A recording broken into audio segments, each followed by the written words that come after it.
Greetings and welcome to another dramatic edition of Poet to Poet. My name is Robert Dunn. I sort of run the show, at least on camera, at the tolerance of my staff, who's giving me some very funny looks lately. It wasn't that funny, but all right.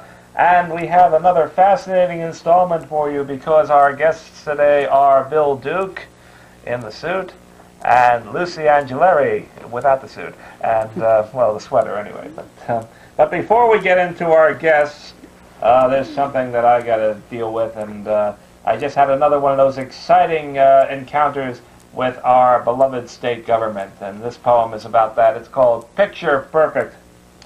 I had need of changing the photo on my state-sponsored driver's license, so I went to Motor Vehicles, whose operations usually defy sense. I tooled on down to their office upon my teal-blue motor scooter, and I asked, "So where is your cameras?" They said, "Now we got computers. Imaging computers, that is to say, because cameras are obsolete, but we maintain that traditional 2-hour wait, so kindly have a seat." I sat there all day until midnight, then began greeting the wee hours. By the time those characters got around to me, I needed a haircut, shave, and shower. Then they stuck me in their hot seat, threw my face up on a screen, and you know something? I didn't look half bad, except my eyebrows came out green. They waved off my misgivings. "At least we cleared up your pallor." "That's all very well," I said, "but could you make me look a little taller?" "Piece of cake," they assured me, while fiddling with their dials. Suddenly I looked like Michael Jackson being force-fed Burt Lancaster's smile, and I realized I'd better quit while I was still marginally ahead. Though my new picture doesn't look like me, at least it's not Judge Dredd. So, Constable, if you stop me, try not to tell me my picture looks like somebody other than me. For life is not always what it seems, and a duck may be somebody's mother. I know, it's very hard to get sentimental about one state government, but we manage it every once in a while. And before things get too hot around here, I think I'll get to the guests, and we'll start off with Bill Duke. He started writing comparatively recently. We never get too specific because it's our policy not to reveal the ages of our guests on camera, and I wouldn't dream of revealing Bill's. He's done a number of features in the short time he's writing. He's done Poet to Poet, Coney Island High. He's done Petra, The Moroccan Star, The Back Fence, The Front Fence, The Side Gate, and he's been published in Medicinal Purposes, which looks like this, and is our favorite magazine. Anyway, Bill, welcome to Poet, and what brings you here besides the caravan? Well, you invited me. Thank you. Yeah, I do seem to recall having done that. Tell me, why exactly did I invite you? I guess it's because you like my poetry. Oh yes, the poetry. What was I thinking of? Well, supposing you hit us with one then. All right, here's one. East River. You awake to the icy grate of the Brooklyn Bridge and the uneasy warble of the wheels, while a heavy full moon flashes by the cables. An early film strip in black and white shows the flat river with breathless calm, reflecting splinters of light from city and sky. Redundant reggae on the radio orchestrates the chilling beauty and cold, empty mystery of the full flood. Bodies lie below the surface, still as stone. You swallow the fear in your throat, for you will follow one day as food for fish.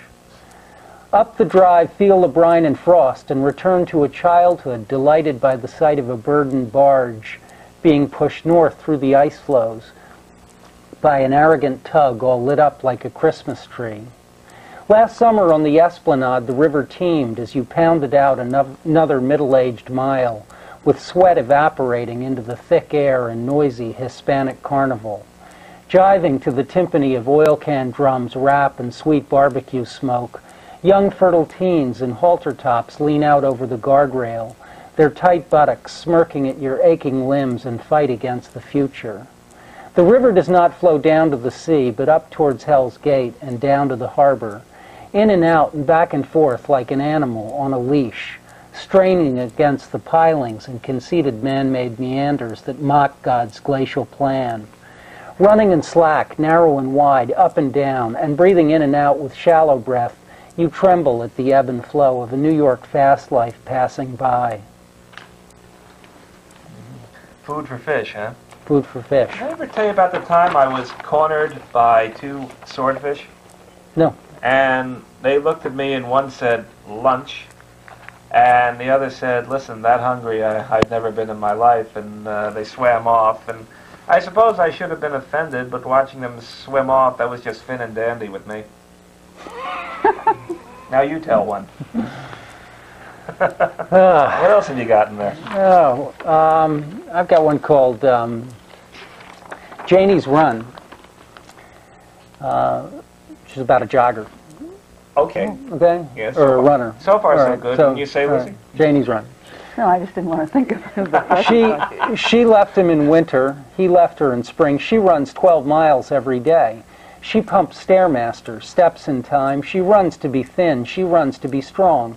She runs to get high. She runs to forget. Pounding streets, she is 12 pounds lighter than before. She is 12 times stronger than before. To bed at 12, up at 6, work out before work. She has strength of composite plastic, strength of bulletproof spandex on tight thighs. She is hard as Superwoman, faster than rollerblade bearings flashing along West Side Drive in blazing carbon monoxide haze, tearing dry eyes, overheating asphalt exhaustion as red sun arcs down over Jersey, steaming funhouse mirror of world trades waving on the hot, bright harbor. She'll run 12 miles today in 100-degree heat. She'll run till she has nothing left to give. You wouldn't happen to have her phone number, would you? No. Well, I need somebody to run a few errands for me. That's fine. I wasn't thinking anything dirty, I promise. So, Bill, how did you get started in the poetry racket?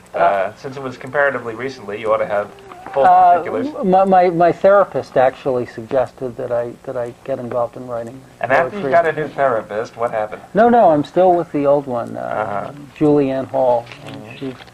She likes poetry herself, and Does she run?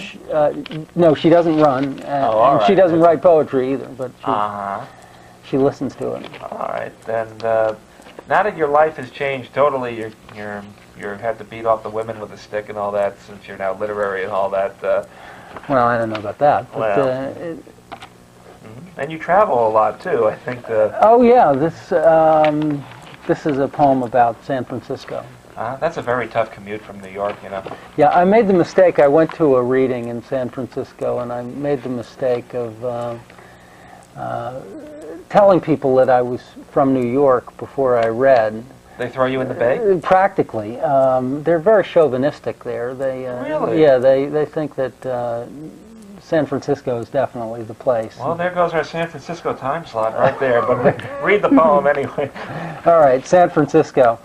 Wind whips through coastal mountains, low-flying fog moves fast across bay, covers city with dark, wet cloud, clings to buildings like trees cling to hillside, freezes history in the fog, like walls of Alcatraz, like monuments to unremembered brave, Commodore Dewey on Olympia, destroying Spanish fleet in Manila, Manifest Destiny's tombstone rises to a future of wind and rain and shifting plate tectonics underfoot. Strange weather, strange land. Gas fires warm you with a sweater in August. Feel safe this second in San Francisco. Well, you certainly make it sound like it's the place. They actually approached me once to run a reading in Alcatraz, but for obvious reasons it couldn't be an open.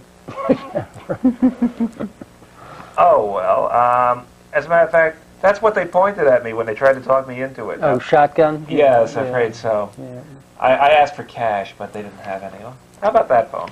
This one's about a horse at a dude ranch. Shotgun. Dead quiet in Highland woods, Wrangler leads dudes in single file through tangled brush. Horse nostrils flare as amateurs tighten reins downhill, breathing soft exasperation. clopping across rock-strewn streams. See how horses earn a living in the line. The horse ahead is named Shotgun. He's old and slow and knows what he's doing.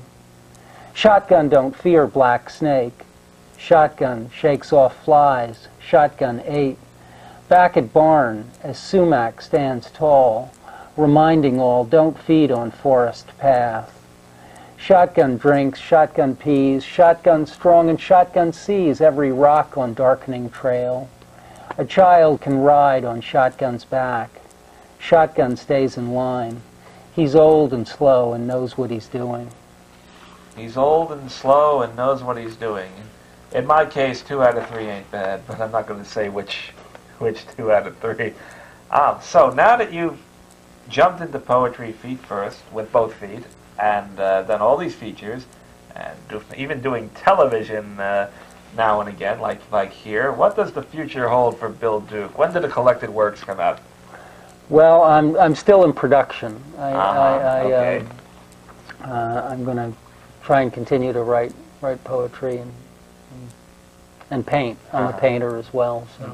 And paint poetry and write paintings. Write paintings. Divide time equally between the two. How about another poem? Right. This one's called Turn Back. Late March afternoon run east with long shadow partner, legs cramping in chill breeze, ache to turn back. Turn back against the gusty northwest wind. Turn back to face the sunset warming cold red thighs. Turn back to face the black wind dance of treetops burning in the bright atomic sky. Turn back to feel your distance and your effort die. Turn back past empty summer mansions, sad stare, frozen lawn, and wide pebble drive. Turn back to the forgotten smell of Forsythia's new breath. Turn back to the horror of the cat in the icebox cry. Turn back to see your father carried up by angels, smiling back with swollen belly high. Turn back to see him dropped into the pit, screaming back with fangs of firefly. Turn back to face the cold sea changing colors, flat black ocean sparkling orange from offshore breeze, sweeping across the wide, clean beach. Turn back to gasp at the crescent moon, turning back the sea, filling the bay, flooding the bar, and drowning the longing jetty. Turn back knowing you are just sand on the side of the road. And there you have it, Bill Duke. Thank you for coming on Poet to Poet. And we'll be turning back to you in a moment with Lucy Angileri, so stay with us.